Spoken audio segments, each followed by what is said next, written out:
मैंने अपने घर में एक प्लांट लगाया है जिसकी ग्रोथ मैं हर वीक चेक करता रहता हूं। तो मैं देखता हूं कि हर वीक वो अपने पिछले वीक के कंपैरिजन में बड़ा होता जा रहा है। यही सिनारियो मुझे मेरे फ्रेंड के साथ भी देखने को मिलता है। उनका ऑप्शन ट्रेडिंग में जो लॉस हो रहा है वो भी हर वीक बड़ा होता जा रहा है। जब वो मुझे पहली बार मिले थे तो उन्होंने मुझे बताया था कि मेरा ऑप्शन ट्रेडिंग में जो लॉस है वो सिर्फ 12,000 रुपीज का है। अगले वीक जब वो मिले तो वो कह रहे थे कि 20,000 हो गया है। तो मैं देख रहा हूं कि जैसे जैसे मेरे घर में वो प्लांट बड़ा होता जा रहा है वैसे वैसे मेरे फ्रेंड का ऑप्शन ट्रेडिंग में लॉस भी बड़ा होता जा रहा है। तो अक्सर वो मुझे मिलते रहते हैं तो बताते रहते हैं कि लॉस कितना हुआ है। तो एक बार मुझे वो मिले तो कहते हैं कि अब तक मेरा जो लॉस है वो 4 लाख के आसपास पहुंच गया है। तो मैं जब भी वो मुझे बताते थे तो मैं कहता था कि देखो आप ट्रेड मत करो और ट्रेडिंग को इसको बंद कर दो क्योंकि आप समझ नहीं रहे हो कि मार्केट कैसे काम कर रहा है। तो वो कहते थे कि हाँ ठीक है मैं अब नहीं करूँगा। तो एक दिन वो मानते तो थे नहीं, तो जब वो भी मुझे मिलते थे तो मैं क्या करता था उनसे हर बार पूछता था कि अब तो नहीं कर रहे हो, लेकिन मुझे हमेशा यही देखने को मिलता था कि वो फिर भी कर रहे हैं। तो मैंने क्या किया, एक दिन ना उनका ऐप डिलीट कर दिया उनके फ़ोन से। मैंने कहा अब आप नहीं करोगे, ऐप को मैंने खुद ही डिलीट कर दिया। अब मेरे अच्छे मित्र थे तो मैं चाहता नहीं था कि उनका इतना लॉस हो। तो ठीक है, उन्होंने कहा ठीक है मैं इस ऐप को चलो मैं ही खुद ही डिलीट कर देता हूँ, मैं आज से आप कह रहे हो तो मैं ट्रेड नहीं करूँगा। फिर वो मुझे 1 महीने बाद एक फंक्शन में मिले। तो उस फंक्शन में वो मुझसे बोल रहे थे, मैंने कहा कि अब तो आप ट्रेड नहीं करते हो, कितना अच्छा हुआ कि आप 4 लाख पर ही बच गए, उससे आगे नहीं गए। तो कहते हैं कि मैं आपको एक बात बताता हूं कि मैं जैसे ही आपके घर से निकला था मैंने वो ऐप फिर से डाउनलोड कर लिया था और अब मेरा जो लॉस है वो 7 लाख का हो चुका है। तो मैंने कहा ये तो आप क्या कर रहे हो, आपने फिर से वो ऐप डाउनलोड क्यों किया, आपको ऐसा नहीं करना चाहिए था, अब आपका 3 लाख का लॉस और बढ़ गया है। और मैंने कहा अब आप इसको यहीं पर रोक दो, अपनी मिसेज को बताओ, अपने बच्चों को बताओ, उनसे बात करो और फिर इस चीज़ को यहीं पर ख़त्म कर दो। तो वो कहते हैं उनको तो पता ही नहीं है कि मैं ये सब कर रहा हूँ। तो मैंने कहा ये तो अच्छी बात नहीं है कि आपने उनको बताया नहीं है।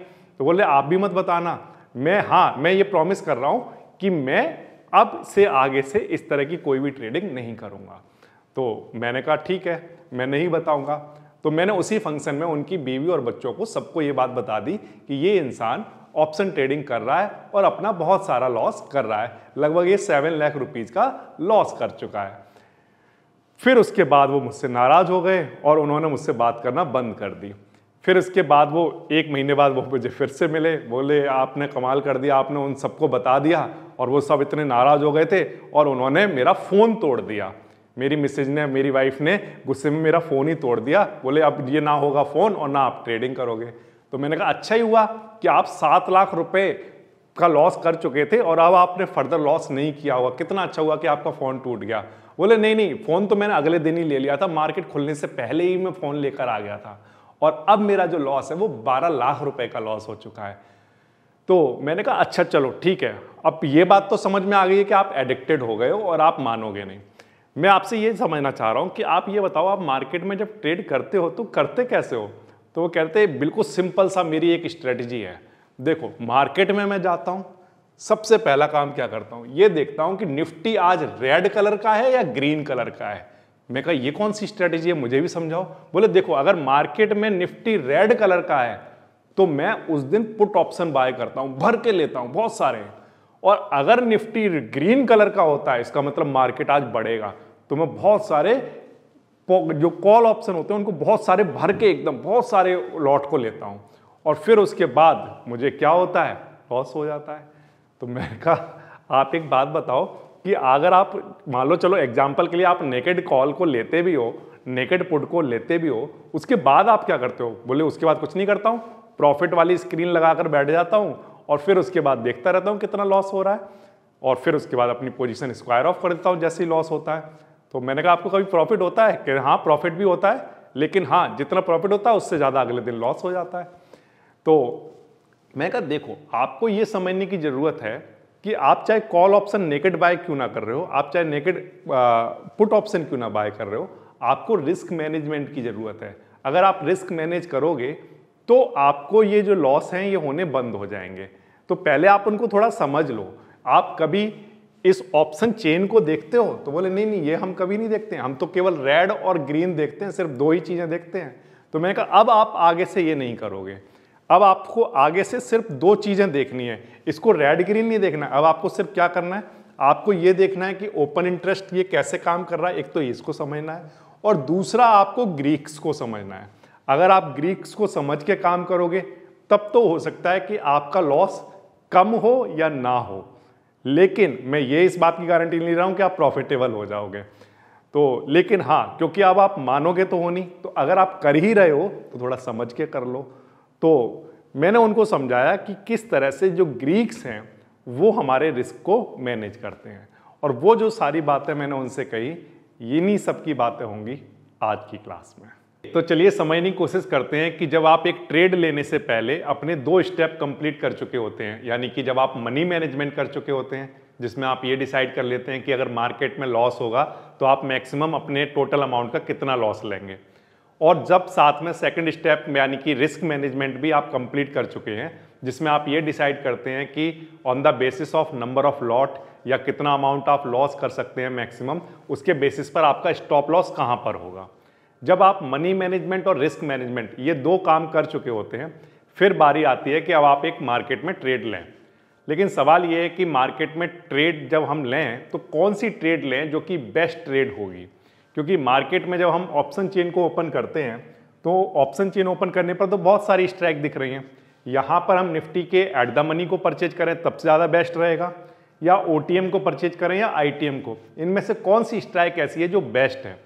तो आंसर है कि देखो, कोई भी स्ट्राइक बेस्ट जो होती है वो अलग अलग कंडीशन पर अलग अलग होती है। क्या मतलब है सर इस बात का? इस बात का मतलब ये है कि अगर मैं आपसे कहूँ कि आप इन ओटीएम में से कोई चुनो, तो पहले मैं आपको अपने माइंड में मुझे ये क्लियर करना पड़ेगा कि मार्केट में वोलाटिलिटी कितनी है। अगर मार्केट में वोलाटिलिटी ज़्यादा है, करेक्ट, तो तभी मैं आपको ये सजेस्ट करूंगा कि आप ओटीएम को चूज कर सकते हैं, करेक्ट। अगर मार्केट में वोलाटिलिटी लो है तो ओटीएम को हम सेलेक्ट नहीं करेंगे, ये हम पिछली क्लासों में देख चुके हैं। अब वोलाटिलिटी लो है या हाई है ये हमें कैसे पता चलेगा? तो आंसर है बिल्कुल सिंपल है, आप इस ऑप्शन चेन को ओपन करिए, यहाँ पर जाकर आप देखोगे तो आईवी की जो वैल्यू है, इम्प्लाइड वोलाटिलिटी की जो वैल्यू है वो 6 है, और उसके आगे बहुत ही क्लियरली लिखा हुआ है कि वो लो है। तो अगर लो वोलाटिलिटी है तो हम ओटीएम को चूज नहीं करेंगे, अभी ओटीएम बेस्ट स्ट्राइक नहीं है।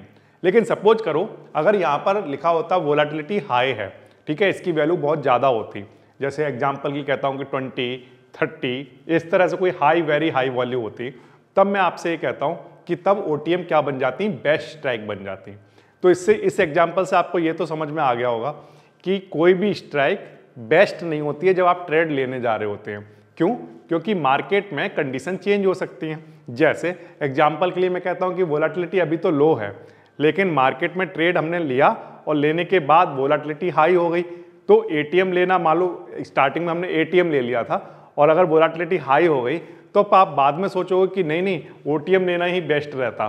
तो इसका मतलब यह है क्योंकि मार्केट में लगातार कंडीशन चेंज होंगी, तो जो आपका जो रिस्क है ट्रेड को लेने में, वो रिस्क हमेशा चेंज होता रहेगा। तो इसलिए मार्केट में आप कोई भी ट्रेड इनिशिएट करिए, पहले तो आप वोलाटिलिटी के बेसिस पर करिए। सबसे पहली चीज अपने माइंड में फिक्स कर लो कि किसके बेसिस पर करेंगे, वोलाटिलिटी के बेसिस पर, करेक्ट। अब दूसरी चीज आती है कि वोलाटिलिटी भी चेंज होगी, और जब वोलाटिलिटी चेंज होगी तो सारे रिस्क चेंज होंगे, सारे रिस्क चेंज होंगे। क्या मतलब है सर इस बात का? इस बात का मतलब ये है कि हमने पिछली क्लासों में ऑप्शन ग्रीक को डिटेल में पढ़ा हुआ है, जिसमें हमने डेल्टा पढ़ा, गामा पढ़ा, थीटा पढ़ा, वेगा पढ़ा, रो पढ़ा। अब ये जो सारे ऑप्शन ग्रीक्स हैं इनको हम लोग रिस्क कहते हैं। क्या कहते हैं? रिस्क। क्योंकि जब भी मान लो मार्केट में आप ट्रेड कर रहे हो तो क्या चेंज होता है? तो आंसर है कि मार्केट में जब अंडरलाइन की वैल्यू चेंज होती है तो उनके साथ साथ ये सारे ग्रीक चेंज होते हैं, करेक्ट। तो अंडरलाइन के चेंज होने पर ग्रीक का चेंज होना ही क्या कहलाता है? रिस्क का चेंज होना। ये बात आई आपको समझ में? तो अब आप आगे से सिर्फ एक बात को ध्यान रखेंगे, क्या कि आगे से हम जो ऑप्शन ग्रीक्स होते हैं ना, ऑप्शन ग्रीक्स, इन्हें ऑप्शन ग्रीक्स ना कहकर हम अपनी ट्रेड का रिस्क कह सकते हैं कि यही हमारे क्या है? रिस्क। क्योंकि मार्केट में जब चेंज आएगा तो हमारा रिस्क बढ़ेगा या कम होगा, करेक्ट। तो वो बढ़ना घटना किसकी वजह से हो रहा है? तो आंसर है क्योंकि इनकी वैल्यू में चेंज आ रहा है, इसलिए मेरी जो ट्रेड मैंने ली है उसमें इस रिस्क में चेंज आएगा, करेक्ट। तो जब भी मैं कहता हूं कि मुझे रिस्क मैनेज करना है तो इस बात का मतलब मैं आपसे ये कह रहा होता हूं, दरअसल मैं आपसे ये कह रहा होता हूं कि आपको ग्रीक्स को मैनेज करना है। क्या मतलब है सर इस बात का? इस बात का मतलब ये है, जैसे एग्जाम्पल के लिए मान लो किसी ने ये डिसाइड किया on the basis of volatility, what ever जो भी सिचुएशन थी, ओपन इंटरेस्ट उसने देखा और या किसी भी वजह से मैं कहता हूं एट द मनी मान लो डिसाइड कर लिया, करेक्ट।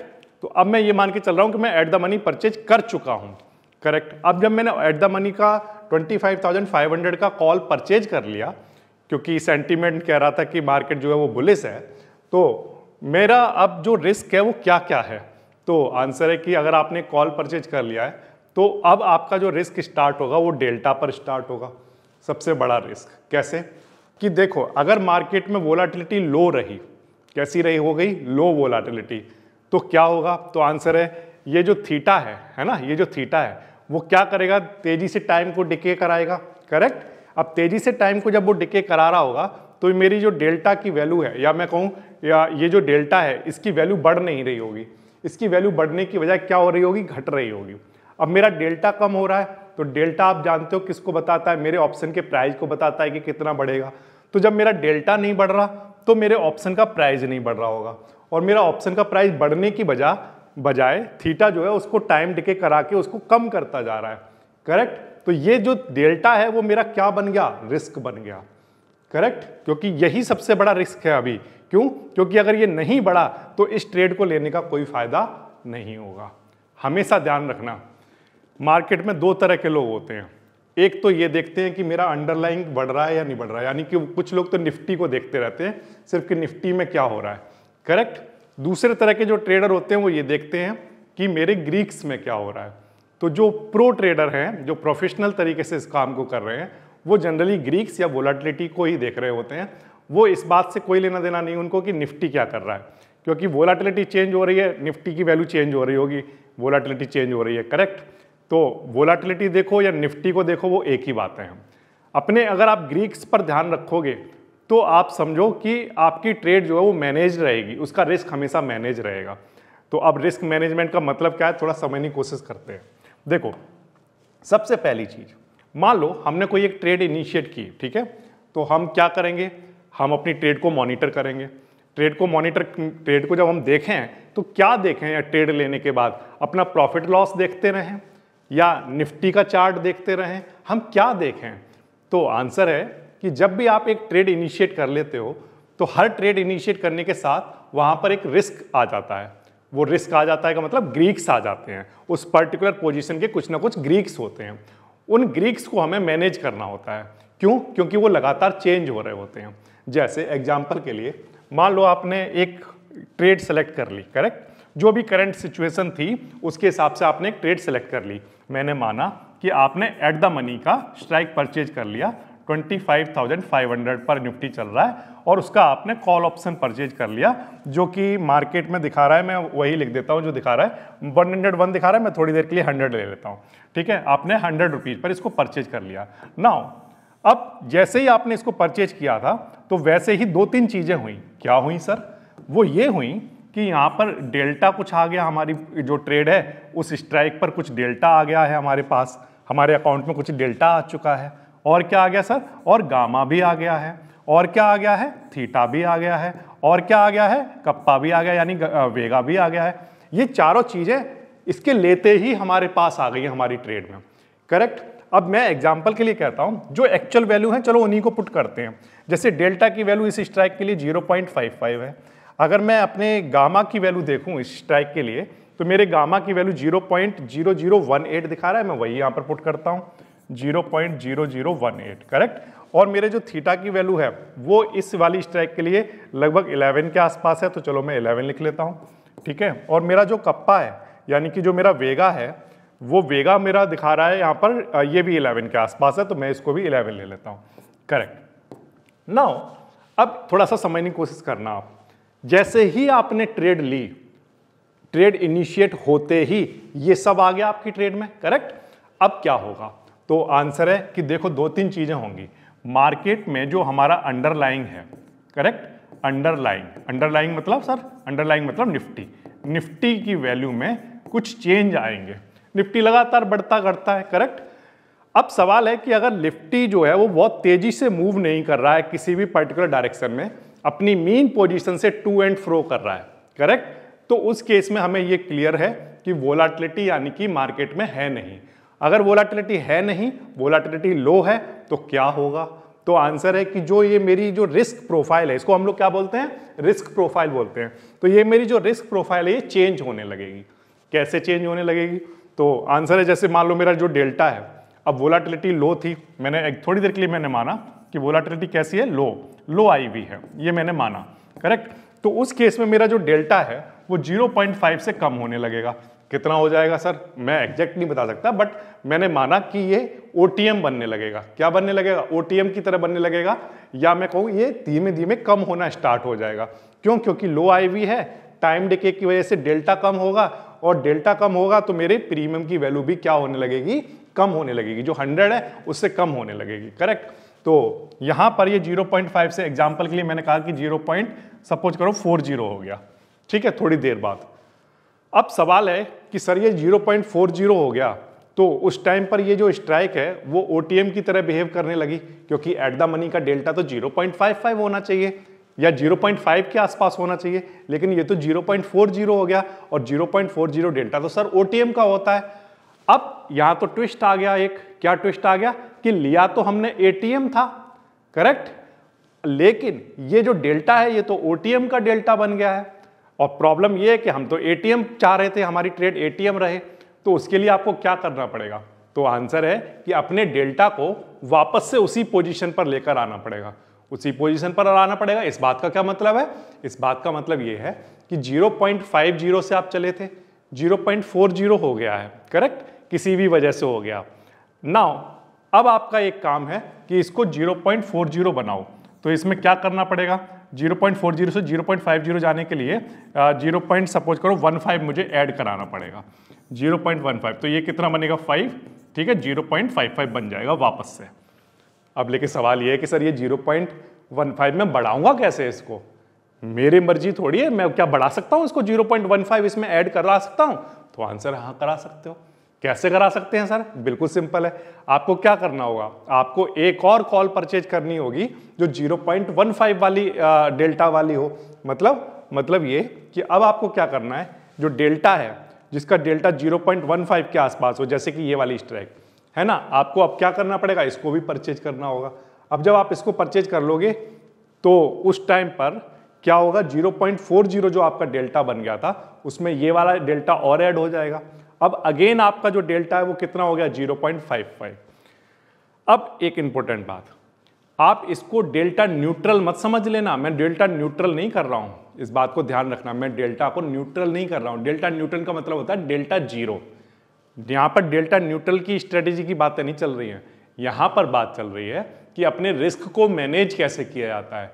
रिस्क को मैनेज का मतलब, जब भी मैं रिस्क कहूं तो आप सोचना मैं ग्रीक कह रहा हूं, करेक्ट, और या मैं जब भी ग्रीक कहूं तो आप सोचना कि मैं रिस्क कह रहा हूं। इस बात को ध्यान रखना कि रिस्क और ग्रीक एक ही बातें होती हैं, क्योंकि जो हमारी ट्रेड के जो रिस्क हैं वो रिस्क आता कहां से है? तो आंसर है ग्रीक से आता है। ग्रीक के चेंज होने की वजह से रिस्क आ रहा है। इतनी बात आ रही है आपको समझ में? जैसे डेल्टा के चेंज होने से रिस्क आ गया हमारी पोजीशन में, क्योंकि फर्दर अगर वोलाटिलिटी लो रही तो क्या होगा? तो आंसर है इसकी वैल्यू जो है वो और लो होती चली जाएगी, 0.40 से 0.30 के आसपास जाने लगेगी, depend on time of expiration क्या है। ये बात आ रही है आपको समझ में? तो हमें हमेशा अपने डेल्टा को क्या करना पड़ेगा? सेम पोजीशन पर वापस लेकर आना पड़ेगा।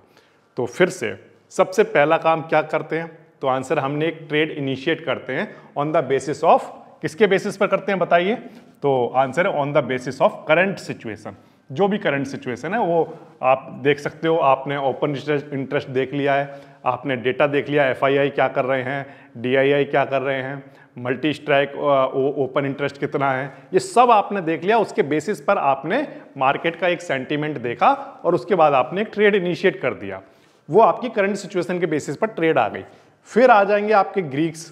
ट्रेड के साथ कौन आ जाते हैं? ग्रीक्स। तो हम ये कहना स्टार्ट कर दो कि ट्रेड के साथ क्या आ जाता है? रिस्क, जिसको हमें क्या करना पड़ता है? मैनेज। ये बात आई आपको समझ में? तो अब हम इसको क्या करेंगे, मॉनिटर करेंगे अपने ग्रीक को, और अपनी रिस्क प्रोफाइल जब भी चेंज होगी, क्यों चेंज होगी, क्योंकि मार्केट कंडीशन चेंज होंगी, our risk change, so we have to adjust the position to return the risk to the more comfortable level. बात आ गई आपको समझ में? हमारा रिस्क जब चेंज होगा तो हम क्या करेंगे, उसको फिर से वापस से अपने कंफर्ट लेवल के, क्योंकि हमारा कंफर्ट लेवल कहाँ होता है, तो आंसर है जहां हमने ट्रेड इनिशिएट की थी, हमने बहुत सोच समझ के की थी, हमने बहुत सोच समझ के 0.55 वाला डेल्टा चूज किया था, लेकिन वो चेंज हो गया, तो अब हमारा कंफर्ट लेवल चला गया, तो हमें क्या करना है, उसे वापस से उसी कंफर्ट लेवल पर लाना है। कैसे लाओगे, तो आंसर है 0.55 से 0.40 हुआ है, तो 0.15 डेल्टा और ऐड करना पड़ेगा उसमें। ये बात आई आपको समझ में? ये मैंने सिर्फ एग्जाम्पल के लिए कहा है, इस बात का मतलब ये नहीं है कि मैंने आपको अभी कोई एक स्ट्रेटेजी बता दी है कि एक्चुअल में ये कैसे किया जाता है। मैंने सिर्फ एक एग्जाम्पल के लिए आपको ये बताया कि कैसे किस चीजें काम कर रही होती हैं, करेक्ट। लेकिन एक्चुअल में जो स्ट्रेटेजी है कि डेल्टा को कैसे मैनेज करते हैं, वो हम आगे स्ट्रेटेजी के साथ साथ सीख लेंगे। ये समझ आया आपको? अब यहां पर सवाल ये है कि सर आप बार बार एक ही चीज कह रहे हो कि डेल्टा को हमें चेंज करना होगा लगातार, आप सिर्फ डेल्टा की बात ही क्यों कर रहे हो, आप बाकी की बातें क्यों नहीं कर रहे हो, जैसे कि थीटा को चेंज करना होगा, जैसे कि वेगा को चेंज करना होगा। तो मैं अब आपको इस सवाल का आंसर करने की कोशिश करता हूं कि हम ज़्यादातर टाइम जब मॉनिटर कर रहे होते हैं अपने रिस्क को, तो हम ऑप्शन ग्रीक डेल्टा को ही क्यों मेंटेन करते हैं, उसी को क्यों मैनेज करने की कोशिश करते हैं। लेकिन उसको जानने से पहले एक बार फटाफट से हमें ये देखना पड़ेगा कि सारे ऑप्शन ग्रीक्स बताते क्या हैं, एक बार हमें रिवाइज करना पड़ेगा उन सारे टर्म को, ठीक है। तो चलिए स्टार्ट करते हैं। हमारे पास जो ऑप्शन ग्रीक्स हैं वो कितने हैं, तो आंसर है 1 2 3 4 5, करेक्ट। 5 ऑप्शन ग्रीक्स हैं, डेल्टा, गामा, थीटा, वेगा और रो। डेल्टा का सिंबल आप देख रहे हो, ये डेल्टा का सिंबल है, गामा और ये थीटा का, और ये वेगा और ये रो का सिंबल है, करेक्ट। अब ये सब बताते क्या क्या हैं, थोड़ा सा एक बार फटाफट से समझने की कोशिश कर लेते हैं। तो जैसे मान लो एग्जाम्पल के लिए मैं कहता हूं कि जो आपका निफ्टी है वो अभी है यहाँ पर एट द मनी, और एट द मनी पर निफ्टी जो है वो 25,000 पर है, ऐसा मैंने माना, करेक्ट। अब इसके जैसे ही आप इसको परचेज करोगे तो इसकी एक रिस्क प्रोफाइल आपके सामने निकल कर आ गई होगी। जैसे एग्जाम्पल के लिए मान लो आपने ये परचेज किया, इसका कॉल ऑप्शन, और इसका जो कॉल ऑप्शन आपने परचेज किया वो मैंने माना कि 100 रुपीज़ पर आपने परचेज किया है। अब इसका जो डेल्टा है वो मैंने माना कि चलो 0.5 है, ठीक है। अगर ये 0.5 है तो ये डेल्टा क्या बताता है, ये बताता है कि जब निफ्टी 25,000 से 25,001 पर पहुंचेगा, यानी कि 1 पॉइंट मूव करेगा, करेक्ट, तो मेरे जो ऑप्शन का प्रीमियम है वो कितना हो चुका होगा, तो आंसर है वो जितना डेल्टा है उतना बढ़ चुका होगा। तो अगर ये कितना हो गया होगा, तो आंसर है ये 100.50 बन गया होगा, क्योंकि यहाँ पर मेरे डेल्टा की वैल्यू 0.50 है, करेक्ट। तो मेरे जो ऑप्शन की जो वैल्यू है वो भी कितनी हो चुकी होगी, 100.50। तो बेसिकली डेल्टा क्या बताता है, तो आंसर डेल्टा बताता है कि जब भी अंडरलाइंग में 1 पॉइंट का मूव आएगा तो हमारे ऑप्शन के प्रीमियम में कितना मूव आएगा, कितना मूव आएगा, तो आंसर उतना ही आएगा जितना डेल्टा की वैल्यू है। अगर डेल्टा की वैल्यू 0.5 है तो हमारी अंडरलाइन जो ऑप्शन का प्राइस है वो 0.50 का मूव आ जाएगा, जैसे ही अंडरलाइंग में 1 पॉइंट का मूव आया, करेक्ट। अब दूसरी चीज मान लो मैं एग्जांपल के लिए कहता हूं कि इसके साथ गामा की बात कर लेते हैं। तो गामा क्या बताता है, the rate of change of option delta with respect to underline. क्या मतलब है इस बात का, देखो ये जो हमारा डेल्टा है ना, वो आपको याद रखना होगा कि ये क्या बताता है, ये बताता है कि चेंज इन ऑप्शन प्राइस, ठीक है, क्या, option price with respect to, किसके रेस्पेक्ट में, तो आंसर है अंडरलाइन के रेस्पेक्ट में, ठीक है, विद रेस्पेक्ट टू अंडरलाइन। ये बात ध्यान रखना, ओके। अंडरलाइन में जब चेंज आता है तो ऑप्शन प्राइस में कितना चेंज आएगा ये बताता है delta. So this is the first order derivative of option price with respect to underline. Clear हो गई ये बात आपको? अच्छा, नाउ अगर हम बात करें गामा की, तो गामा क्या बताता है, तो आंसर है ये फर्स्ट ऑर्डर डेरिवेटिव होता है किसका, डेल्टा का, first order derivative of delta with respect to, किसके रेस्पेक्ट में, विद रेस्पेक्ट टू अंडरलाइन, ठीक है। क्या लिख रहे हो सर ये बोर्ड पर, ये तो कुछ समझ ही नहीं आ रहा, ये डी क्या लिख दिया आपने। तो ये बिल्कुल सिंपल सा कैलकुलस है, डेरिवेटिव आपने पढ़ा होगा मैथमेटिक्स में। अगर मान लो आपने, चलो आपको मान लो डेरिवेटिव के बारे में कुछ भी नहीं पता है, आप भूल जाओ सबको, लेकिन मैं आपको बिल्कुल सिंपल लैंग्वेज में समझाने की कोशिश करता हूँ। ये जो डी जब भी लिखा जाता है तो डी चेंज को बताता है। किसको बताता है? चेंज को। तो डेल्टा को आप ऐसे पढ़ना शुरू करो, ऐसे सीखना शुरू करो कि देखो डेल्टा बताता है क्या कि अंडरलाइंग में जब क्या आएगा? चेंज। तो ऑप्शन प्राइस में कितना आएगा? चेंज। ऐसे पढ़ना शुरू कर दो। डी जब भी बोला करो डी को चेंज से पढ़ा करो, ठीक है? तो फिर से एक बार फिर से बोलो, डेल्टा क्या बताता है? तो आंसर है कि डेल्टा बताता है कि जब भी अंडरलाइंग में 1 पॉइंट का मूव आएगा, 1 पॉइंट का चेंज आएगा, तो ऑप्शन प्राइस में कितना चेंज आएगा। क्लियर हो गई? लेकिन जो गामा है वो क्या बताता है? वो बताता है कि जब भी हमारे अंडरलाइंग में 1 पॉइंट का चेंज आएगा तो हमारा डेल्टा में कितना चेंज आएगा। ठीक है? क्लियर है बात? अच्छा, तो ये तो बात हो गई गामा की। मतलब गामा हमारा ये करता है कि मान लो गामा की वैल्यू, सिर्फ एग्जांपल के लिए कह रहा हूं कि मान लो गामा की वैल्यू है 0.02, ऐसा कुछ है, करेक्ट? तो जो हमारा डेल्टा है उसमें ये ऐड हो जाएगा जैसे ये 1 पॉइंट मूव करेगा। तो हमारा जो नए डेल्टा की वैल्यू होगी वो कितनी हो जाएगी? तो इसको अगर आप ऐड करो तो ये कितना बनेगा? 0.52 हो जाएगा न्यू डेल्टा, एग्जाम्पल के लिए, ठीक है? तो अब हमारा जो ऑप्शन प्राइस है, जो सिर्फ डेल्टा को जब हमने पढ़ा था तब वो हम देख रहे थे कि वो 1 पॉइंट मूव करने पर इतना बढ़ गया था, 100.50 हो गया था। लेकिन गामा की वजह से डेल्टा भी बढ़ता है, तो इसलिए नया डेल्टा मिलेगा हमें। और वो जो नया डेल्टा है वो ऑप्शन के प्राइस में कितना चेंज लेकर आएगा? तो आंसर है पहले 0.50 कह रहे थे हम, लेकिन अब हमने क्योंकि गामा पढ़ लिया तो अब हम क्या कहेंगे कि 0.50 नहीं आएगा, गामा डेल्टा में ऐड हो जाएगा और न्यू जो डेल्टा आएगा उतना हमारे ऑप्शन का प्राइस बढ़ेगा। इतनी बात आगे समझ में? अब क्योंकि हम लोग इंडिविजुअल क्लास में ये सब डेल्टा, गामा, थीटा, वेगा सारे ग्रीक्स में डिटेल में इंडिविजुअल क्लासों में बता चुका हूं, तो इसलिए मैं बहुत डिटेल में अब वापस से नहीं जा रहा हूं। अगर कोई फर्स्ट टाइम इस वीडियो को देख रहा है तो आप इंडिविजुअल वीडियोस को पहले देखो, वहां पर इनके बारे में आपको डिटेल में भी मिल जाएगा और इन कौन कौन से फैक्टर हैं जो इनको अफेक्ट करते हैं वो भी पढ़ने को मिल जाएगा। तो वो ज़्यादा बेटर रहेगा, क्योंकि मैं वो कर चुके हैं, हम लोग कवर कर चुके हैं, तो इसलिए मैं फटाफट से इसको बस रिवाइज कराने की कोशिश कर रहा हूँ, ठीक है? तो ये बात हो गई किसकी? डेल्टा की बातें हो गई। ये बातें हो गई किसकी? गामा की बातें हो गई। गामा डेल्टा में चेंज लाता है और उसकी वजह से हमारे ऑप्शन प्राइस में चेंज आ जाता है, करेक्ट? अब इसके बाद हम चलते हैं हमारे जो नेक्स्ट ऑप्शन ग्रीक पर। नेक्स्ट ऑप्शन ग्रीक क्या होता है? तो वो है हमारा थीटा। थीटा क्या करता है? तो answer theta is the rate of change in option price given a unit change in time to expiry. तो जिस तरह से आपने यहाँ पर जो डेरिवेटिव लिखे, तो वो डेरिवेटिव में अगर आप थीटा की बात करोगे तो थीटा में आप ध्यान रखना ये किस में चेंज लेकर आएगा, इस बात को ध्यान रखना। The rate of change in option price, ये ऑप्शन प्राइस में ही चेंज लाएगा। किस में लाएगा? ऑप्शन प्राइस में, करेक्ट? लेकिन किसके रेस्पेक्ट में? तो आंसर है ये लेकर आएगा टाइम के रेस्पेक्ट में, with respect to time to expiry. ठीक है? इतनी बात आ गई आपको समझ में? क्लियर है? सो इसको कैसे पढ़ोगे बताओ? तो आंसर हम सर थीटा को ऐसे पढ़ेंगे, देखो जैसे जैसे टाइम में चेंज आएगा, ठीक है, जैसे जैसे टाइम में चेंज आएगा। अब टाइम में चेंज यहाँ पर कितना टाइम में चेंज? तो जनरली मैंने आपको पिछली क्लास में बताया था कि 1 डे का चेंज। तो जैसे ही टाइम में 1 डे का चेंज होगा वैसे ही यहाँ पर ऑप्शन प्राइस में कितना चेंज आएगा ये कौन बताता है? थीटा बताता है। फिर से टाइम टू एक्सपायरी में जैसे ही 1 डे का चेंज आएगा तो ऑप्शन प्राइस में कितना चेंज हो जाएगा ये कौन बताता है? थीटा बताता है। क्या मतलब है सर इस बात का? इस बात का मतलब ये है, जैसे मान लो एग्जांपल के लिए हमने कहा कि थीटा की वैल्यू सपोज करिए है 10, माइनस का 10। ये माइनस क्यों लगाया? क्योंकि ये क्या करता है? ऑप्शन के प्राइस को घटाता है, कम करता है।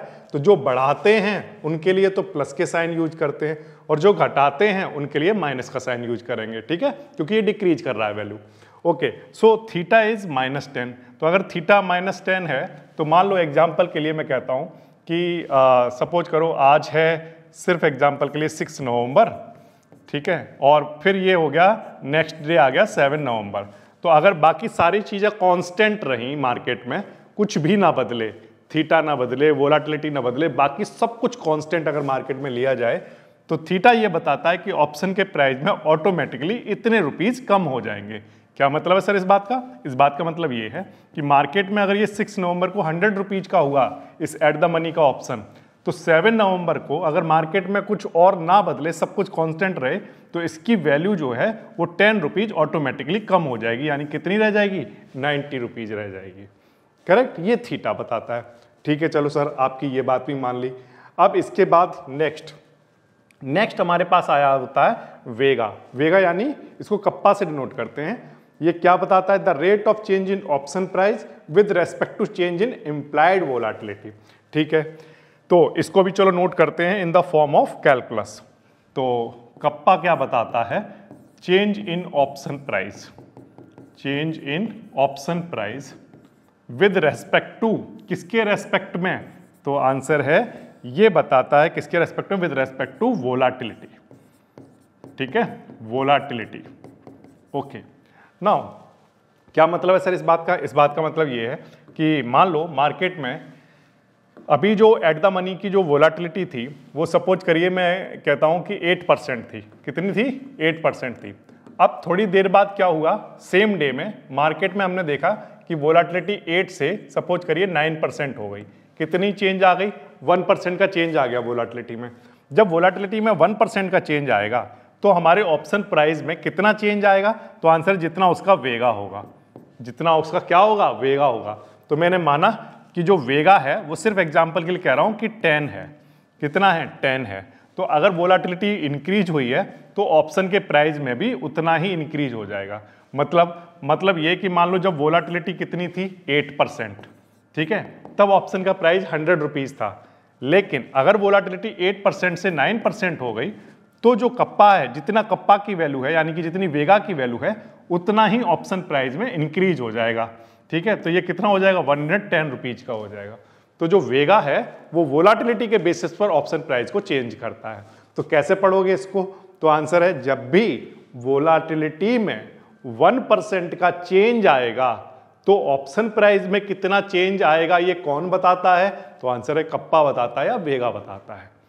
ये बात आई आपको समझ में? अच्छा चलो सर, ये तो आपने डेफिनेशन पिछली क्लासों में भी पढ़ाई है, ये आज दोबारा क्यों बता रहे हो? अब वो मैं इसलिए बता रहा हूं कि आपको इन फॉर्मूलों पर एक बार ध्यान देना चाहिए, बहुत जरूरी है। क्या जरूरी है सर? देखो समझो, अगर आप बहुत ध्यान से देखो तो मैंने 4 यहां पर ऑप्शन ग्रीक लिखे हैं। अरे सर रुको, अभी 5वें ऑप्शन ग्रीक की तो आपने बात ही नहीं की। 5वें ऑप्शन ग्रीक की अगर आपको बात करनी भी है तो जैसे रो की अगर हम बात करें तो ये क्या बताता है? Rate of change in option price with respect to change in interest rate. लेकिन इसकी बात क्यों नहीं कर रहे हो सर आप? इसकी भी तो बात करो। तो वैसे तो मैं इसकी बात बहुत डिटेल में कर चुका हूं रो के बारे में, लेकिन ये जो रो है, जो ऑप्शन ग्रीक है, वो हमारी ट्रेड में सबसे कम इफेक्ट डालता है। क्यों कम इफेक्ट डालता है? क्योंकि ये जो ऑप्शन ग्रीक रो है, इसको अगर आप ध्यान से देखो तो ये ऑप्शन प्राइस में चेंज तो लाता है, ऑप्शन प्राइस में चेंज तो लाता है, लेकिन कब लेकर आता है? तो आंसर तब लेकर आता है जब इंटरेस्ट रेट चेंज होता है। क्या चेंज होता है? Interest rate. बैंक का इंटरेस्ट रेट चेंज हो गया। मान लो आप एफडी करा रहे हो तो उसमें कुछ इंटरेस्ट रेट होता है ना, वो वाला इंटरेस्ट रेट की बात कर रहा हूं। या बैंक से लोन लेते हो, बोरो करते हो कुछ, तब जो इंटरेस्ट रेट होता है उस इंटरेस्ट रेट की बात कर रहा हूं। लेकिन जो इंटरेस्ट रेट है वो ऐसा नहीं है कि हर वक्त चेंज होता रहता है बैंक में, आपको भी पता है इस बात का। तो एक बार इंटरेस्ट रेट आज जो भी है आपने ट्रेड ली तो ऐसा नहीं है कि अभी 1 घंटे बाद बैंक का इंटरेस्ट रेट चेंज हो जाएगा, क्योंकि उसमें कोई चेंज आ नहीं रहा, क्योंकि उसमें कोई चेंज आ नहीं रहा है। इसलिए हमारा जो ऑप्शन प्राइस है इसकी वजह से उसमें कोई भी चेंज नहीं आएगा। ये बात आई समझ में? जैसे बैंक में इंटरेस्ट रेट चल रहा है, सपोज करो एफडी कराने जाते हो आप और बैंक में इंटरेस्ट रेट है 7%। अब आपने घर पर आकर एक ट्रेड ले ली तो ऐसा नहीं होगा कि बैंक में वो 7 से 8% हो गया होगा। नो, ऐसा नहीं होता है, आप जानते हो इस बात को। तो इंटरेस्ट रेट में चेंज नहीं आएगा तो हमारे ऑप्शन प्राइस में चेंज नहीं आएगा, जो कि बेसिकली मेजर किया जाता है रो से। तो रो बेसिकली क्या बताता है? तो आंसर ये बताता है कि जब भी इंटरेस्ट रेट में 1% का इंटरेस्ट रेट में चेंज आता है तो हमारे ऑप्शन प्राइस में कितना चेंज आएगा ये कौन बताता है? रो बताता है। लेकिन ये हमारे लिए सबसे कम इंपॉर्टेंट है क्योंकि इसकी वैल्यू चेंज नहीं हो रही, इसीलिए मैंने इसको इग्नोर किया। ठीक है, इतनी बात आ गई आपको समझ में? तो अब हमारे लिए जो सबसे इंपॉर्टेंट है वो कौन है? ये 4 हैं। और इन चारों में एक ही चीज है जो कॉमन है, वो क्या है कि ये सब के सब किसको चेंज करते हैं? तो आंसर है हमारे ऑप्शन प्राइस को। अगर हम बात करें डेल्टा की, तो डेल्टा भी मेरे ऑप्शन के प्राइस को चेंज करेगा, करेक्ट। तो मुझे इसके बारे में सोचना पड़ेगा क्योंकि मेरे ऑप्शन के प्राइस को चेंज करेगा। जब मैंने ट्रेड ली है मार्केट में, तो ऑप्शन ट्रेडिंग मैंने क्यों की है कि जो मेरा ऑप्शन का प्राइस है वो बढ़े, उसमें मुझे प्रॉफिट हो, करेक्ट। तो जो चीज मेरे ऑप्शन के प्राइस को चेंज कर रही है उसके बारे में तो मुझे सोचना पड़ेगा ना, उसको तो मुझे मॉनिटर करना पड़ेगा। तो इसलिए मुझे डेल्टा के बारे में सोचना पड़ेगा। अब मेरे डेल्टा को कौन चेंज करेगा, बढ़ाएगा कौन? गामा। तभी तो मेरा जो ऑप्शन का प्राइस है वो बढ़ेगा। तो बेसिकली अगर मैं देखूं तो मेरा गामा भी मेरे ऑप्शन के प्राइस को बढ़ा रहा है, डायरेक्टली नहीं बढ़ा रहा, लेकिन वो डेल्टा को बढ़ाएगा और डेल्टा इसको बढ़ा देगा। तो ये भी मेरे ऑप्शन के प्राइस को बढ़ा रहा है। और जो थीटा है वो मेरे जो प्राइस है उसको डिक्रीज कर रहा है, घटा रहा है। तो इसलिए मुझे इसके बारे में भी सोचना पड़ेगा, बहुत ज़्यादा ध्यान रखना पड़ेगा इसका। और जो मेरा वेगा है वो भी मेरे ऑप्शन के प्राइस को क्या करेगा? चेंज करेगा। तो जो चीज़ें मेरे ऑप्शन के प्राइस को चेंज कर रही हैं मुझे उसके बारे में सोचना तो पड़ेगा। लेकिन सवाल ये है कि मुझे किसके बारे में सबसे ज़्यादा सोचना पड़ेगा और किसके बारे में सबसे कम सोचना पड़ेगा। तो आंसर है कि ये इस बात पर डिपेंड करेगा कि आपने कौन सी स्ट्राइक चूज की है। इस बात का मतलब ये है कि जैसे मान लो हमारे पास 3 तरह की स्ट्राइक होती हैं, एक है आईटीएम, एक है एटीएम और एक है ओटीएम।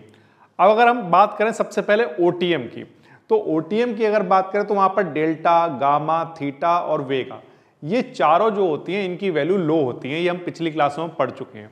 अब अगर इनकी वैल्यू लो होती हैं तो बेसिकली जो ओटीएम वाली जो स्ट्राइक होगी वहां पर सबसे बड़ा कंसर्न आपका क्या होगा?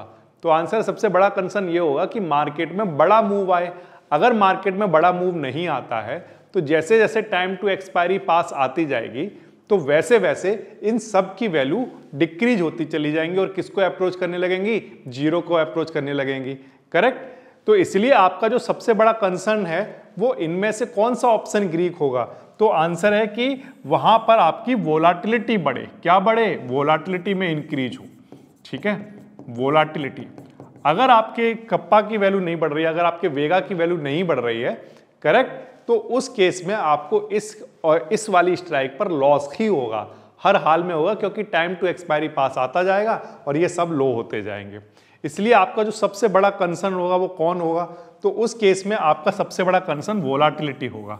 इसकी वैल्यू बढ़नी चाहिए। अगर इसकी वैल्यू नहीं बढ़ रही है तो ये लॉस वाली एक स्ट्राइक मानी जाएगी, करेक्ट। अब अगर हम बात करें सपोज करो इसके ओटीएम के कंपैरिजन में आईटीएम की, तो आईटीएम में क्या होता है, वहां पर जो डेल्टा होता है वो हाई होता है। आपको पता है कि लगभग 1 के इस पर इक्वल होगा अगर वो डीप आईटीएम है, तो वहां पर डेल्टा हाई है, ओके। बाकी की जो चीजें हैं जैसे गामा, थीटा, वेगा, ये सब कैसी हैं? लो होती हैं। अच्छा, जो प्रीमियम की वैल्यू है उसमें भी बहुत ज़्यादा टाइम वैल्यू नहीं होती है। ओटीएम के कंपैरिजन में ज़्यादा टाइम वैल्यू होती है, लेकिन फिर भी उतनी ज़्यादा टाइम वैल्यू नहीं होती जितनी कि एट द मनी पर होती है, करेक्ट। तो वो भी उतना बड़ा कंसर्न है नहीं। तो अब सवाल है कि जो आईटीएम है इनमें सबसे बड़ा कंसर्न हमारा कौन होगा? तो आंसर है डेल्टा। कौन होगा? डेल्टा। तब हम डेल्टा के बारे में ज़्यादा सोचेंगे। क्यों सोचोगे सर डेल्टा के बारे में? क्योंकि हमारा डेल्टा क्या है, अभी मान लो 1 के आसपास है, हाई डेल्टा है। तो अगर टाइम टू एक्सपायरी पास आता जाएगा और बाकी का मार्केट में अगर चीज़ें चेंज नहीं हो रही हैं, अगर मेरे तो क्या होगा, जैसे जैसे मार्केट में वोलाटिलिटी अगर सपोज करो लो रहती है और ज़्यादा चेंज नहीं आता है उसमें, तब उस केस में क्या होगा कि मेरा जो डेल्टा है वो 1 से कम होना स्टार्ट हो जाएगा, है ना। इसकी वैल्यू क्या होने लगेगी? डेल्टा की वैल्यू डिक्रीज होने लगेगी। अब डेल्टा की वैल्यू डिक्रीज होगी, ये मैं चाहता नहीं हूं, क्योंकि मैं तो क्या चाहूंगा कि मेरा डेल्टा की जो वैल्यू है वो और ज़्यादा बढ़ जाए। जैसे एग्जांपल के लिए मान लो मेरा जो डेल्टा है जब मैंने परचेज किया आईटीएम, तो वो सपोज करो 0.7 था, करेक्ट। तो मैं क्या चाहूंगा कि मेरा डेल्टा बढ़ जाए, कितना हो जाए? 1 के आसपास पहुंच जाए, करेक्ट। तब वो उस केस में डीप आईटीएम बन गया होगा। ये आईटीएम तो था, बट उस केस में क्या बन गया होगा? डीप आईटीएम बन गया होगा। तो मेरा जो कंसर्न है आईटीएम के केस में, वो सबसे बड़ा कंसर्न क्या है? सबसे ज्यादा मुझे किसको मॉनिटर करना होगा? तो आंसर है डेल्टा को करना होगा। डेल्टा मेरा कम नहीं होना चाहिए। अगर वो कम हो रहा है इसका मतलब ये है वो एट द मनी बन रहा है, और एट द मनी का डेल्टा से और कम होता जा रहा है और ओटीएम बनता जा रहा है, करेक्ट। ये बात आ रही समझ में? तो सबसे बड़ा कंसर्न कौन है? आईटीएम। लेकिन एटीएम की अगर हम बात करें तो एटीएम के केस में क्या होगा? तो आंसर वहां पर जो डेल्टा है वो तो मिड लेवल पर होगा, लेकिन जो गामा है वो हाई होगा, और जो थीटा है वो भी हाई होगा, और जो कप्पा है वो भी हाई होगा, वेगा भी हाई है। सब कुछ वहां पर आपको एक तरह से हाई देखने को मिलेगा। सही, ठीक है सर। अगर ये हाई है तो क्या हमें इन सबको मॉनिटर करना पड़ेगा? सबसे ज्यादा ध्यान इनमें से किसका रखना पड़ेगा? तो देखो, सवाल ये है कि अगर थीटा हमारा हाई है तो टाइम टू एक्सपायरी जब पास आएगा तब वहां पर जो थीटा है वो सबसे बड़ा कंसर्न बन जाएगा, सबसे ज्यादा हमें परेशान करेगा। जैसे जैसे टाइम टू एक्सपायरी पास आएगा वैसे वैसे थीटा की वैल्यू बहुत तेजी से बढ़ेगी, और बहुत तेजी से बढ़ेगी तो हमारे जो ऑप्शन का प्राइस है वो तेजी से घटेगा, डिक्रीज होना स्टार्ट हो जाएगा। ये बात आ रही है आपको समझ में? क्लियर? अच्छा, लेकिन अगर मान लो मार्केट में बड़े मूव आ रहे हैं, ठीक है, चाहे वो किसी भी डायरेक्शन में आ रहे हो, तो थीटा उतना बड़ा कंसर्न है नहीं, इस बात को ध्यान रखना। तो एटीएम वाली स्ट्राइक पर हमारा सबसे बड़ा कंसर्न अब है क्या? तो आंसर है कि हमें अपने आप से ये पूछना पड़ेगा कि जब भी आप एटीएम स्ट्राइक परचेज करते हो तो आप चाहते क्या हो? तो आंसर सर हम तो ये चाहते हैं कि प्रॉफिट हो। तो आपको प्रॉफिट होगा कब? तो आंसर है कि देखो, एटीएम जब भी हम परचेज करते हैं तो हम चाहते हैं कि हमारा जो एट द मनी का स्ट्राइक है वो क्या बन जाए? आईटीएम बन जाए। जब भी हम ओटीएम परचेज करते हैं तो हमारी इच्छा ये होती है कि वो क्या बन जाए? एटीएम बन जाए। करेक्ट? अब मैं आपसे एक सिंपल सा क्वेश्चन पूछता हूं कि बताइए, ये जो ओटीएम है ये एटीएम बनेगा कब? तो आंसर है सब जब इसका डेल्टा बढ़ेगा। क्या बढ़ेगा? डेल्टा। इसका डेल्टा जब बढ़ेगा तभी तो ये ओटीएम से एटीएम बनेगा। करेक्ट? और मैं पूछता हूं कि ये जो एटीएम है ये आईटीएम कब बनेगा? तो आंसर सर जब इसका डेल्टा बनेगा, जब इसका डेल्टा बढ़ने लगेगा तो ये क्या बनने लगेगा? आईटीएम बनने लगेगा। और ये आईटीएम जब आप लेते हो तब आप क्या चाहते हो कि ये क्या बन जाए? डीप आईटीएम बन जाए। तो मैं आपसे ये पूछता हूं कि बताइए ये डीप आईटीएम कब बनेगा? तो आंसर जब ये डीप आईटीएम बन रहा होगा तब इसका क्या बढ़ गया होगा? डेल्टा बढ़ रहा होगा। करेक्ट? तो तीनों ही केस में हमारा ओटीएम लें चाहे एटीएम लें या आईटीएम लें, तीनों ही केस में हम ये चाहते हैं कि हमारा डेल्टा बढ़े। इस बात में, ये तीनों चीजों में ये चीज कॉमन है कि हम तीनों में डेल्टा बढ़ाना चाहते हैं। लेकिन सवाल ये है कि सर ये बात तो समझ में आ गई कि ओटीएम एटीएम और एटीएम से आईटीएम और आईटीएम से डीप आईटीएम तब बनता है जब डेल्टा बढ़ता है। करेक्ट? लेकिन सवाल ये है कि ये डेल्टा बढ़ेगा कब? तो आंसर है डेल्टा तो तब बढ़ेगा जब मार्केट में क्या बढ़ेगी? वोलाटिलिटी। क्या बढ़ेगी? वोलाटिलिटी। तो एक बात को ध्यान रखना कि जब हम मार्केट में ग्रीक को मॉनिटर करते हैं तो हम हमेशा नजर किस पर रखते हैं? तो आंसर है डेल्टा पर। अगर हमारा डेल्टा बढ़ रहा है, करेक्ट, तब तो ठीक है। अगर हमारा डेल्टा नहीं बढ़ रहा है तो उस केस में ये बात पक्की है कि अब हमें उस ट्रेड में प्रॉफिट नहीं होने वाला, क्योंकि डेल्टा का बढ़ना जरूरी है। आप सोचो जो एटीएम है, करेक्ट, वो एटीएम अगर एटीएम ही रह गया, सोचना इस बात को, आपने परचेज किया एटीएम और वो एटीएम ही रह गया एक्सपायरी वाले दिन तक, तब उस केस में उसका जो ऑप्शन का प्राइस है वो जीरो हो चुका होगा, क्योंकि उसके पास टाइम वैल्यू जो होगी वो एक्सपायरी पर जीरो हो गई होगी। करेक्ट? तो आप जब भी ट्रेड लेते हो तो आपका सबसे मेन मकसद क्या है? तो आंसर है कि ओटीएम परचेज करने पर हमारा मेन मकसद है कि वो एटीएम बने, और एटीएम पर हमारा मेन मकसद है कि वो आईटीएम बने। ये बात ध्यान रखना, क्योंकि अगर ऐसा नहीं हुआ तो उस केस में हमारा जो ऑप्शन का प्राइस है वो डिक्रीज होने लगेगा जैसे जैसे टाइम बढ़ेगा। ये बात आपको क्लियर हो रही है? तो इसलिए जितना जल्दी ये हो सके, जितना जल्दी, जैसे आपने ट्रेड लिया, जितना जल्दी ये हो पाए कि आपके डेल्टा बढ़ने लग जाए, डेल्टा बढ़े, जितना जल्दी होगा उतना ही बढ़िया रहेगा। जितना देर लगेगी ऐसा होने में तो टाइम टू एक्सपायरी जितना पास आएगा उतना फिर ज़्यादा आपको प्रॉफिट होगा नहीं, क्योंकि कई बार आपने ये फील भी किया होगा कि टाइम टू एक्सपायरी जब पास आ जाता है तो फिर मार्केट में हमारा जो ऑप्शन का प्राइस है वो उतना नहीं बढ़ रहा जितना हमारा अंडरलाइंग मूव कर रहा है। तो इसलिए डेल्टा में जो मूव आने चाहिए वो जल्दी आ जाने चाहिए। जैसे ट्रेड लें तो हम कोशिश करें कि जल्दी से जल्दी उसमें डेल्टा हमारा राइज होने लगे। ये बात आ रही है आपको समझ में? ठीक है, ये बात तो चलो सर समझ में आ गई। लेकिन एक चीज है, आप अगर ध्यान से देखो तो तीनों का डेल्टा बढ़ेगा तभी जब वोलाटिलिटी बढ़ेगी। तो इसका मतलब मार्केट में जो कुछ भी है, जब भी आप ट्रेड लेते हो तो वो सब कुछ किस बारे में होता है? तो आंसर है वोलाटिलिटी के बारे में। इसीलिए जो प्रोफेशनल ट्रेडर होते हैं वो किसको ट्रेड करते हैं? ऑप्शन प्राइस को नहीं, वो एटीएम को नहीं, ओटीएम को नहीं, आईटीएम को नहीं, वो किसको ट्रेड करते हैं? वोलाटिलिटी को ट्रेड करते हैं। क्योंकि सब कुछ पूरे मार्केट में सब कुछ किस चीज पर डिपेंड करता है? वोलाटिलिटी पर डिपेंड करता है। अगर वोलाटिलिटी नहीं है तो आपका डेल्टा नहीं बढ़ेगा, ओटीएम में आपको कभी बेनिफिट होगा नहीं, एटीएम में आपको कभी बेनिफिट होगा नहीं, और इवन आईटीएम में भी आपको बेनिफिट होगा नहीं, क्योंकि आईटीएम में टाइम वैल्यू तो होती है ना, वो तो रिड्यूस हो ही जाएगी। वो जहां पर था आईटीएम और वो उतना ही आईटीएम रहा, तो आपका जो टाइम वैल्यू है वो तो वहां से चली जाएगी, जीरो हो जाएगी, सिर्फ इंट्रिंसिक वैल्यू बचेगी, तब भी आपको लॉस होगा। तो इसलिए सारी कहानी किसकी है? डेल्टा की है। और उस डेल्टा की कहानी को कौन जो है लिखेगा? तो आंसर है वोलाटिलिटी लिखेगी। अगर वोलाटिलिटी ने वो नहीं लिखी तो आपका लॉस पक्का है। ये बात समझ लीजिए आप। ये समझ आया? तो चलो कुछ ना, क्योंकि इट्स ऑल अबाउट वोलाटिलिटी, तो थोड़ी सी बात वोलाटिलिटी की जाए कि मार्केट में वोलाटिलिटी आएगी कैसे, तो उसको थोड़ा समझने की कोशिश करते हैं। देखो मार्केट जो है वो किसके चलता है? तो आंसर मार्केट जो है वो सप्लाई एंड डिमांड के लॉ से चलता है। सप्लाई एंड डिमांड जो है वो एक लॉ है, इस बात को ध्यान रखना।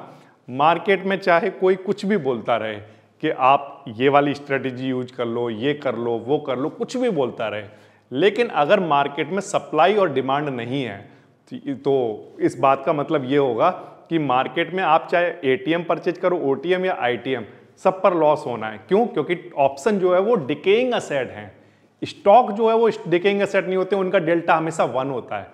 ध्यान रखना, स्टॉक आपने परचेज कर लिया, उसका डेल्टा 1 होता है, बट वो डिकेइंग असेट नहीं है, करेक्ट? उसमें आपको लॉस होगा, तो वो इसलिए तब होगा जब आपका अंडरलाइंग आपकी अपोजिट डायरेक्शन में मूव कर गया। लेकिन अगर ऑप्शन की बात करें तो वहां पर डेल्टा डिफरेंट होते हैं, डिफरेंट स्ट्राइक के, लेकिन क्योंकि ये डिकेइंग असेट हैं तो अंडरलाइंग आपकी अपोजिट डायरेक्शन में मूव ना भी करे तब भी आपको लॉस हो सकता है। ये बात आती है आपको समझ में? तो इसलिए मार्केट में सबसे ज्यादा जरूरी चीज क्या है? सप्लाई और डिमांड बने रहना चाहिए, बढ़ते रहना चाहिए। जितना ज्यादा बढ़ेगा उतना ही ज्यादा आपको प्रॉफिट होगा। ठीक है, अब सप्लाई और डिमांड को मार्केट में कौन कौन बढ़ाता है, थोड़ा उसको डिस्कस करने की कोशिश करते हैं। तो आंसर है कि मार्केट में सप्लाई और डिमांड कौन बढ़ाता है? हेजर्स, जो हेज करते हैं अपनी पोजीशन को किसके against? Buying the protective options. क्या मतलब है? देखो समझना इस बात को, दो चीजें होती हैं, एक होती है सप्लाई और एक होती है डिमांड। सप्लाई कौन करता है? तो आंसर सेलर करता है, ठीक है। डिमांड कौन करता है? बायर करता है, करेक्ट। अब आपके कॉल ऑप्शन का जो प्राइस है वो बढ़ेगा, वो इस बात पर डिपेंड करेगा कि मार्केट में डिमांड बढ़ रही है या सप्लाई ज्यादा है। क्या मतलब है सर इस बात का? देखो समझो, अगर मार्केट में डिमांड बढ़ रही है, ठीक है, डिमांड बढ़ने से क्या होगा? मार्केट में डिमांड बढ़ने से चीजें महंगी हो जाती हैं। कोई चीज मार्केट में है नहीं और उसकी डिमांड बढ़ रही है, करेक्ट, तो क्या होगा? उस चीज की वैल्यू बढ़ जाएगी। तो आपके कॉल ऑप्शन की वैल्यू तब बढ़ेगी जब मार्केट में डिमांड आएगी। तो मार्केट में डिमांड को कौन लेकर आता है? तो आंसर है जो भी अपनी पोजीशन को हेज करते हैं मार्केट में, उनको हेजर बोलते हैं। और वो क्या करते हैं? ऑप्शन को बाय करते हैं। क्या कर लेते हैं? ऑप्शन को बाय कर लेते हैं। बाइंग प्रोटेक्टिव ऑप्शन मतलब देखो कई लोग ऐसे होते हैं जो सिर्फ स्टॉक को परचेज करते हैं, करेक्ट। अब वो उन्होंने जो स्टॉक परचेज किए हैं उसके अगेंस्ट वो क्या करते हैं कि उनको लॉस ना हो जाए, तो इसलिए वो या तो पुट ऑप्शन को बाय कर लेंगे, करेक्ट।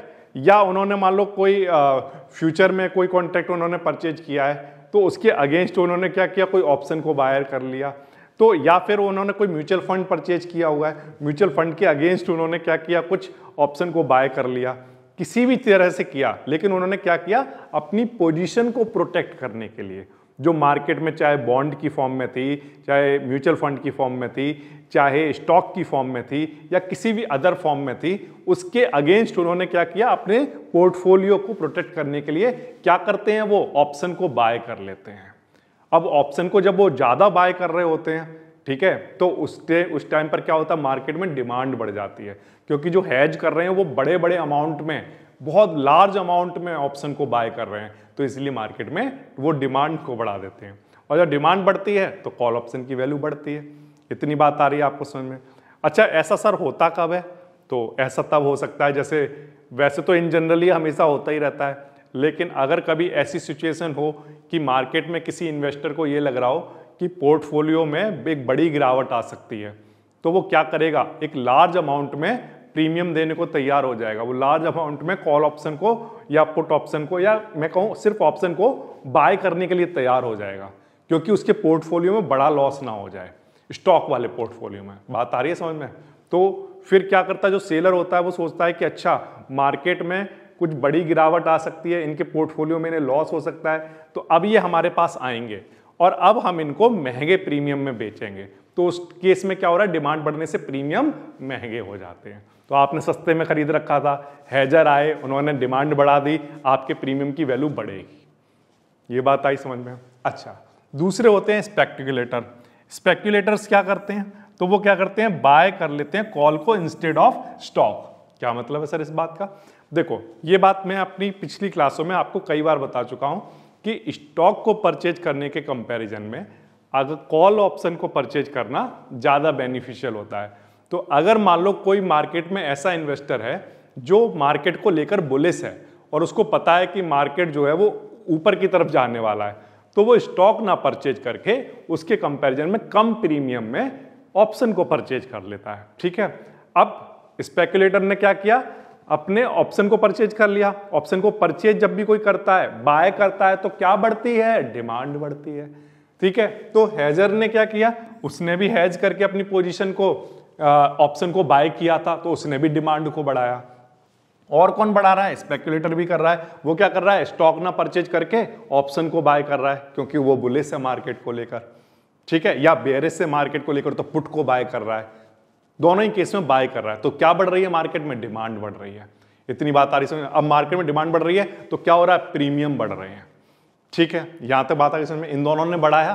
तीसरे हमारे पास होते हैं आर्बिट्राजर्स। आर्बिट्राजर्स कौन होते हैं, जो दरअसल जब भी उनकी ट्रेड में कोई डायरेक्शनल ट्रेड बन जाती है, तब वो क्या करते हैं, उस डायरेक्शन को एलिमिनेट करना चाहते हैं। और वो ऐसा कैसे कर सकते हैं कि उनकी ट्रेड डायरेक्शनल ना रहे, तो वो डेल्टा न्यूट्रल ट्रेडिंग स्ट्रेटेजी को अपनाते हैं। तो जब भी कोई डेल्टा न्यूट्रल ट्रेडिंग कर रहा होता है, तो उस केस में उसे क्या करना होता है, तो मैंने आपको एक एग्जांपल दिया कि मान लो उनका जो डेल्टा है वो 0 है, करेक्ट। लेकिन अगर वो थोड़ा सा बढ़ गया, तो मान लो एग्जांपल के लिए कहता हूं कि सपोज करो वो 0.2 बढ़ गया, तो वो क्या करेंगे, माइनस का 0.2 वाला पुट ऑप्शन बाय करेंगे, करेक्ट। तो उस केस में क्या हुआ, उन्होंने ऑप्शन बाय किया, क्या करने के लिए, डेल्टा को 0 करने के लिए।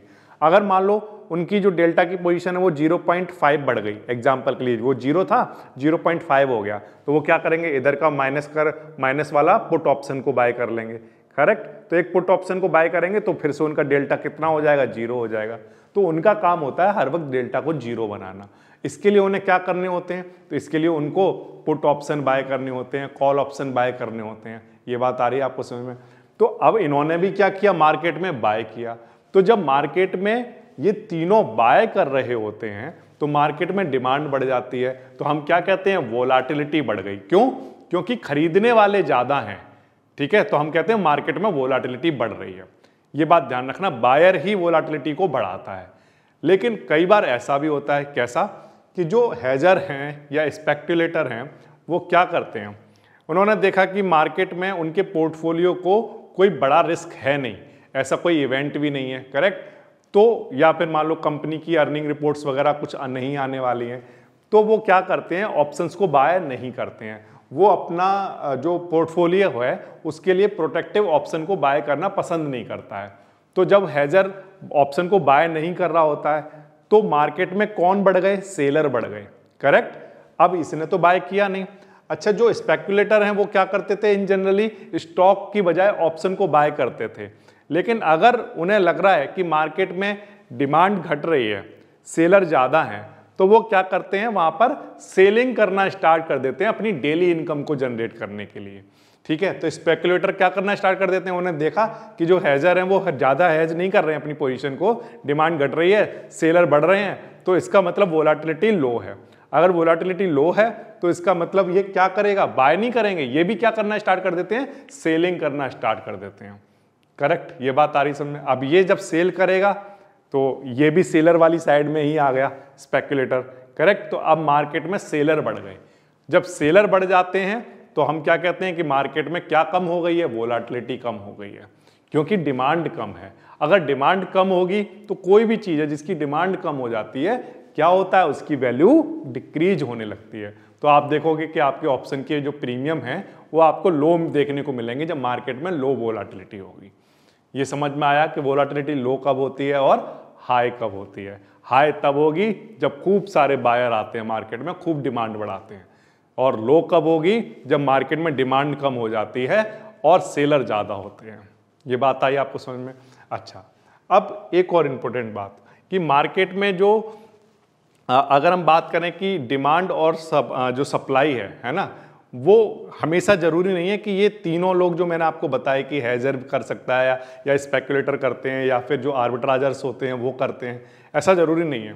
मार्केट में सप्लाई और डिमांड वाला जो कॉन्सेप्ट है वो कई बार ऐसा भी हो जाता है कि कोई एक न्यूज़ आ गई, ठीक है, आप समझो कोई मान लो मार्केट में किसी कंपनी के बारे में कोई न्यूज़ आ गई या उसकी कोई अर्निंग रिपोर्ट है वो आने वाली है और किसी ने मार्केट में रूमर फैला दी कि वो अच्छी आने वाली है, करेक्ट। तब उस केस में भी क्या होता है, उसकी डिमांड बढ़ जाती है, उस स्टॉक की डिमांड बढ़ गई, करेक्ट। ये बात आ रही है समझ में? या उसकी ऑप्शन की डिमांड बढ़ जाती है, तो उस केस में भी रूमर्स पर भी जो है डिमांड बढ़ने के चांस रहते हैं।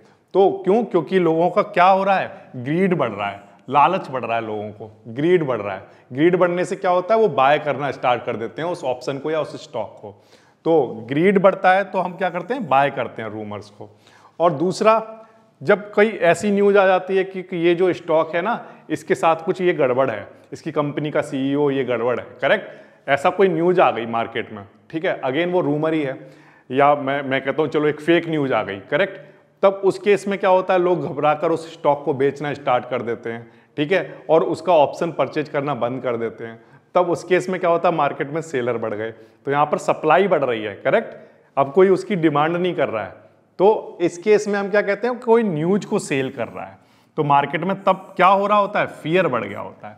तो ये बात आ रही है समझ में? तो जब ग्रीड बढ़ता है, ग्रीड कब बढ़ता है, जब कोई रूमर फैलती है मार्केट में, करेक्ट, और फियर कब होता है, जब मार्केट में कोई न्यूज को सेल करना चाहता है।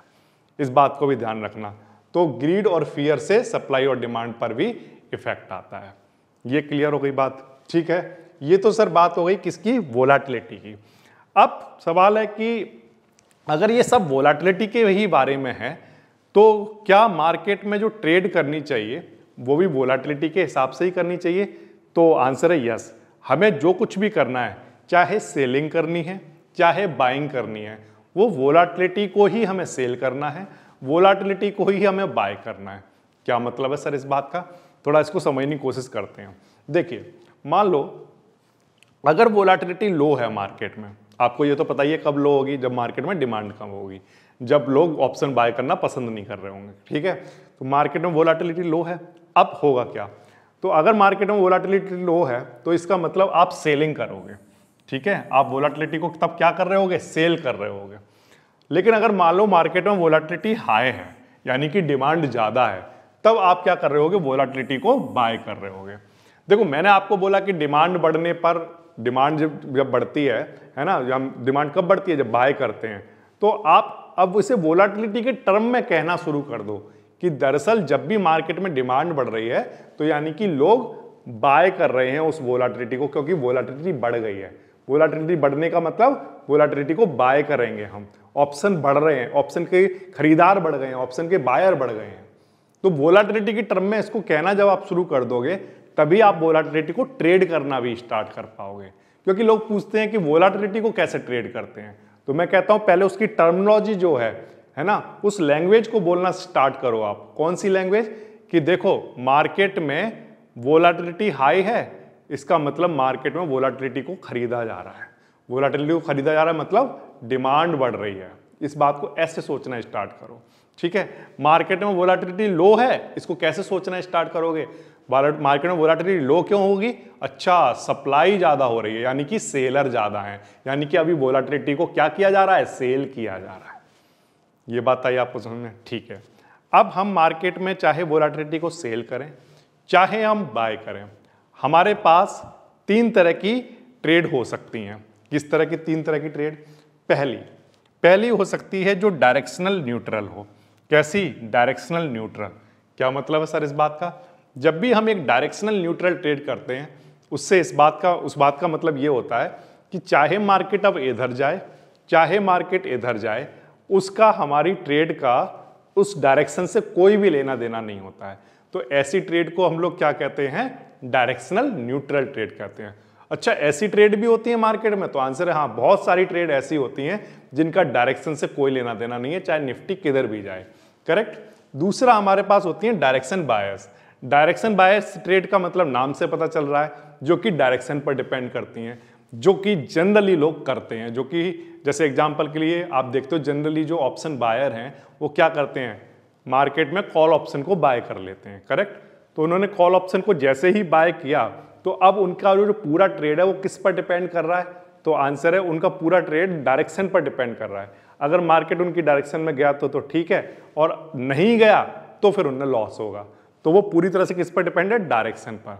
तो बहुत सारी ट्रेड इस तरह की होती हैं जो डायरेक्शन पर डिपेंड करती हैं। कुछ ऐसी होती हैं जो डायरेक्शन इंडिफरेंट होती हैं। अब डायरेक्शन इंडिफरेंट है, इस बात का क्या मतलब है? इस बात का मतलब ये होता है कि चाहे मार्केट इधर जाए तब भी प्रॉफिट होगा और मार्केट चाहे इधर जाए तब भी प्रॉफिट होगा। ये मीनिंग होता है डायरेक्शन इंडिफरेंट का। अब इसको एक बार फिर से समझने की कोशिश करो। देखो, मैंने आपको सबसे पहले बोला कि कुछ स्ट्रेटजी ऐसी होती हैं जो डायरेक्शनल न्यूट्रल होती हैं। इस बात का मतलब ये है कि उनको इस बात से फर्क नहीं पड़ता कि मार्केट इधर जा रहा है या इधर जा रहा है। करेक्ट। लेकिन उनका जो प्रॉफिट है वो इनमें से किसी एक डायरेक्शन में जाने पर ही होगा। इस बात का मतलब मैं ये कह रहा हूं कि मार्केट अगर इधर जाएगा तो उन्हें लॉस नहीं होगा, लेकिन उन्हें प्रॉफिट कब होगा? जब मार्केट एक पर्टिकुलर डायरेक्शन में होगा। ठीक है, इतनी बात आ गई समझ में? ये तो हो गया डायरेक्शन न्यूट्रल, जो कि डायरेक्शन पर डिपेंड नहीं कर रहा है, लेकिन एक डायरेक्शन में प्रॉफिट होगा। दूसरी होती हैं इन डायरेक्शनल बायस। डायरेक्शनल बायस का मतलब क्या होगा? कि मार्केट अगर उनकी डायरेक्शन में जाएगा तो उन्हें प्रॉफिट होगा। करेक्ट। और अगर उनकी डायरेक्शन में नहीं गया तो उन्हें क्या होगा? लॉस होगा। ये होती हैं डायरेक्शनल बायस। तीसरे टाइप की होती हैं जिसमें चाहे मार्केट इधर जाए चाहे इधर जाए, इधर जाने पर भी प्रॉफिट होगा। करेक्ट। और इधर जाने पर भी प्रॉफिट होगा। ठीक है। तो मार्केट में बहुत सारी तरह की स्ट्रेटेजी होती हैं। जो डायरेक्शनल इंडिफरेंट वाली स्ट्रेटेजी हैं उनमें मार्केट की डायरेक्शन किधर भी चली जाए, दोनों साइड उन्हें प्रॉफिट होता है। ये बात क्लियर है? तो इनमें से सबसे बेस्ट कौन सा आपको लग रहा है अभी देखकर, ये आपको देखना है और मुझे कमेंट सेक्शन में जरूर बताना कि आपको डायरेक्शनल न्यूट्रल स्ट्रेटेजी समझनी है सबसे पहले, या डायरेक्शनल बायस समझनी है, या डायरेक्शनल इंडिफरेंट। इनमें से आप सब में किस में सबसे ज्यादा इंटरेस्टेड हो। लेकिन हाँ, मैं एक बार फिर से कहूंगा कि डायरेक्शनल इंडिफरेंट स्ट्रेटेजी को समझने से पहले आपको फिर भी मैं ये कहूंगा एक सिस्टमेटिक वे में चलना चाहिए, और आपको सबसे पहले डायरेक्शन बायस को ही समझना चाहिए, जिसमें एक साइड प्रॉफिट होता है एक साइड लॉस होता है। करेक्ट। फिर इसके बाद आपको आना चाहिए इस पर, डायरेक्शन न्यूट्रल पर। करेक्ट। जिसमें डायरेक्शन पर डिपेंड नहीं करता है, इधर जाएगा तो लॉस नहीं होगा, लेकिन हाँ प्रॉफिट एक ही डायरेक्शन में होगा। दूसरी, फिर आपको तीसरे नंबर पर आकर यह समझना चाहिए कि डायरेक्शनल इंडिफरेंट वाली स्ट्रेटेजी कैसे काम करती है, जिसमें दोनों साइड प्रॉफिट होता है। करेक्ट। और डायरेक्शन पर भी डिपेंड नहीं करता, किधर भी चला जाए प्रॉफिट ही हो रहा है। तो कौन कौन सी स्ट्रेटेजी ऐसी हैं मार्केट में जिसमें हम वोलाटिलिटी को सेल कर सकते हैं और वोलाटिलिटी को बाय कर सकते हैं? तो मतलब इस बात का मतलब क्या है? देखो, जब भी मैं कह रहा हूं वोलाटिलिटी बाय कर रहे हैं, यानी कि हम कॉल ऑप्शन को बाय करने की बात कर रहे हैं। मैं सिर्फ ये कहूंगा कॉल ऑप्शन नहीं, बल्कि मुझे कहना चाहिए कि ऑप्शन को बाय करने की बात कर रहे हैं। वोलाटिलिटी बाय करना मतलब ऑप्शन को बाय करना। ठीक है। वोलाटिलिटी बाय करने का मतलब ये हो गया कि आप मान लो, जैसे एग्जांपल के लिए कहता हूं कि आप कॉल ऑप्शन को बाय करोगे, तो आप बाय क्यों करोगे? क्योंकि आपको पता है मार्केट में वोलाटिलिटी ज्यादा है, हाई वोलाटिलिटी है। हाई वोलाटिलिटी तो आप कॉल ऑप्शन को क्या करना पसंद करोगे? बाय करना पसंद करोगे। तो आप कॉल ऑप्शन ना कहकर आप ये कहना स्टार्ट कर दो कि हम वोलाटिलिटी बाय करना पसंद करेंगे, क्योंकि मार्केट में क्या ज्यादा है? वोलाटिलिटी। ये बात आ गई समझ में? तो वोलाटिलिटी बाइंग का मतलब ऑप्शन को बाय करना। वोलाटिलिटी सेलिंग का मतलब ऑप्शन को सेल करना। ऑप्शन को सेल कब करेंगे? जब वहां पर मार्केट में लो वोलाटिलिटी होगी। ऑप्शन को बाय कब करेंगे? जब मार्केट में हाई वोलाटिलिटी होगी। ठीक है। अब इन जनरली जब मार्केट में लो वोलाटिलिटी होती है, ठीक है, तो हम सेल करते हैं, और जब भी हम सेल करते हैं तो उनमें जनरली जो स्ट्रेटजी होती हैं वो डायरेक्शन पर डिपेंड नहीं करती हैं। वो कैसी होती हैं? नॉन डायरेक्शनल होती हैं। जबकि हम बात करें बाइंग की, तो बाइंग के केस में आपको जनरली जो स्ट्रेटजी देखने को मिलेंगी वो डायरेक्शनल होती हैं। अब डायरेक्शनल के अंदर कौन कौन सी स्ट्रेटजी आती हैं? जैसे कि long call, long put, long straddle, long strangle. और इसमें अगर हम बात करें जो डायरेक्शन पर डिपेंड नहीं करती हैं, जो उनमें से आती हैं जैसे short call, short put, covered call, short straddle, short strangle, ठीक है, और इसके साथ रेशियो कॉल स्प्रेड। लेकिन कुछ स्ट्रेटजी ऐसी होती हैं जो दोनों कैटेगरी में आ सकती हैं, चाहे वोलेटिलिटी हाई हो चाहे वोलेटिलिटी लो हो, उनको दोनों कंडीशन में मार्केट में अप्लाई किया जा सकता है, उस स्ट्रेटजी के साथ ट्रेड किया जा सकता है। जैसे एग्जांपल के लिए बुल कॉल स्प्रेड या बियर कॉल स्प्रेड या फिर बुल पुट स्प्रेड या beer put spread, calendar spread, butterfly, iron butterfly, ठीक है, बहुत सारी हैं, broken wing butterfly, condor, diagonal, double diagonal या कॉलर। ये जो सारी स्ट्रेटजी है ना, ये इनमें से किसी भी कैटेगरी में जा सकती हैं। इनको आप डायरेक्शनल, नॉन डायरेक्शनल सब दोनों तरह से ट्रीट कर सकते हो। इनको आप वोलेटिलिटी के सेल भी कर सकते हो और इसमें आप वोलेटिलिटी को बाय भी कर सकते हो, क्योंकि ये जो स्ट्रेटजी हैं इनमें दरअसल बाइंग और सेलिंग दोनों की जाती हैं। ये वाली जो है वो प्योरली सेलिंग के लिए हैं, ये वाली जो है वो प्योरली बाइंग के लिए हैं, लेकिन ये वाली जो है इनमें बाइंग भी होगी और सेलिंग भी, दोनों साइमल्टेनियसली चलेंगे। ये बात आ रही समझ में?